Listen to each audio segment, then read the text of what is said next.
Governor Fortuno from Puerto Rico, and now he's in Washington. What are you up to? Well, I'm doing a lot of corporate work around Latin America, Spanish-speaking countries, and here in the States as well. And our kids have grown up, and so we have more time for ourselves as well. And I continue to be concerned about policy issues, and so I follow that very closely. So you're still involved in public policy, so maybe we can pick your brain and see what you think about the basic policies that our government is involved in. One of them, I would say, is redistribution of wealth. Are you in favor of redistribution of wealth or against it?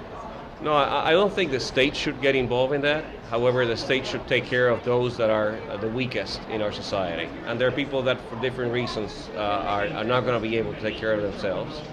But beyond that, I don't believe the state's role is to get involved in our lives, and more than it needs to. So in some cases you're in favor of redistribution of wealth and not in others, right? No, I'm not in favor of the redistribution of wealth. I'm in favor of having a safety net for those that are at the bottom of the totem pole. Right. So that involves redistribution of wealth, right? Well, we have to pay taxes somehow in that process, and those that are doing better should pay their share in the process to guarantee that no one goes, without basic needs covered.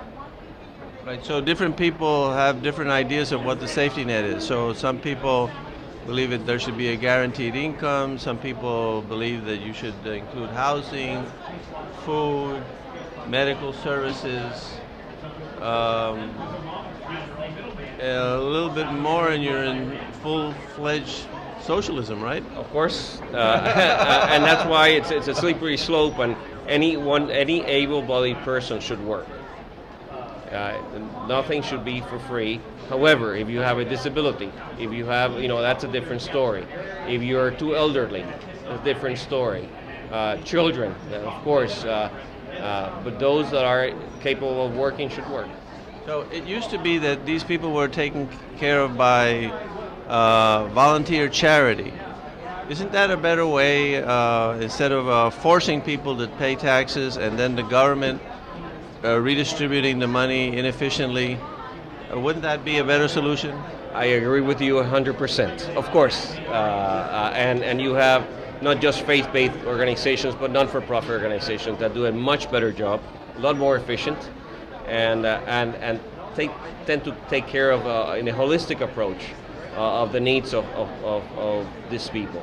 But there will be occasions where, for different reasons, that support doesn't reach someone, and in those occasions, we need to guarantee that if you are ill, if you're too elderly, if you're a child, that you don't go without your basic needs covered. Once you get the state involved in redistributing wealth for those who need it. Well, it's not those who need it. It's those that are not capable of taking care of themselves. Okay, so that's a good. You have to. If you are able-bodied, you work. However, if you're too elderly, too ill, you're a child, that's a different story. So previously one of the things I like about the system where the individual citizens voluntarily do the charity, because the money comes from them anyway, right? Exactly. Exactly. And American people are very charitable and generous, and they've always proven to be willing to give money to a worthy cause. Is that don't each of us know and are able to distinguish between that guy that's able-bodied and that guy that isn't, that guy that fell on hard times for no fault of his own, that guy is just a lazy bum? Exactly, and the government doesn't do a good job of making this distinction. No, it does an awful job. I agree with you, and that's why it's not as easy as it's as we would love to see it happen, and that's why non-for-profit organizations, faith-based organizations, do a much better job than the government does. So one of the main objections to redistribution of wealth is that it's a violation of a fundamental principle, which is that the state shouldn't use force against people that haven't violated anybody's rights. Well, in effect, when they are taxed in order to provide free goods and services for someone else, force is being used by the state, and it's really not a constitutional power that was in the Constitution or really a proper function of government if you believe in limited government. So what do you think about that objection, which is that it's morally wrong to use force against citizens that haven't violated anybody's rights in order to provide free goods and services for other people?